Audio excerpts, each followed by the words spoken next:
Hi అండి అందరికీ. అందరూ ఎలాగున్నారండి? బాగున్నారా? నేనైతే చాలా బాగున్నాను. మీరు కూడా బాగుండాలని నేనైతే మనస్ఫూర్తిగా కోరుకుంటున్నా. పాము చూసారా అండి ఎంత పని చేసిందో? మా ఇల్లు బీకైతే పందిరేసేసింది. ఆ పాము చేతికి దొరకలేదు, అలాగని చచ్చిపోలేదండి. ఎటుపోయింది వెళ్ళిపోయింది పాము అయితే. అసలు చేతికి దొరకలేదు, ఎందుకంటే ఆ పాముని చూసి మేము భయపడేది. సగం దెబ్బతింది. అదైతే మా అత్త అయితే రోకలు బండ పెట్టి నడువుల మీద అయితే కొట్టింది. 2-3 దెబ్బలు కొట్టింది, కానీ మా ఆయన అయితే కొట్టకూడదు అనేసరికి మా ఆయన దగ్గరికి వెళ్ళలేదు. మా మామయ్య అయితే దానికి ఇట్లా పంగల కర్ర అని ఒకటి ఉంటుందని దాన్ని పెట్టి అయితే గట్టిగా పట్టుకున్నాడు పాపం.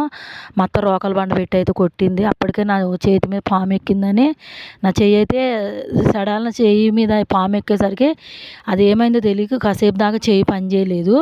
ఏమీ కాదంట పాము ఎక్కితే, కాకపోతే నేను సడాలను ఎక్కిచ్చేసరికి చేతి మీద పాము చూసేసరికి నాకు చెయ్యి షేక్ అయిపోయింది అనమాట. నేను కాసేపు అలాగే చూసుకుంటూ ఉండిపోయిన, లేకపోతే వీడియో తీసేదాన్ని. మా ఆయన దాన్ని కొట్టకుండా హడావుడి చేయడమే సరిపోయింది. బయటికి లోపలికి తిరగటమే సరిపోయింది. ఆ క్షణాన్ని నాకు నవ్వాలో ఏడవాలో కూడా తెలియలేదు. మా అత్త 2-3 దెబ్బలు కొట్టేసరికి అదైతే వెళ్ళిపోయింది. అప్పటికి బయటికి పరిగెత్తి చూసినా అది అసలుకి ఏమైందేమో అసలు బయట కనపడలేదు. ఉన్న కాడే మాయమైపోయింది పాము అయితే. దాదాపు ఇల్లు అయితే పీకేసి పందిరైతే వేసేసాము.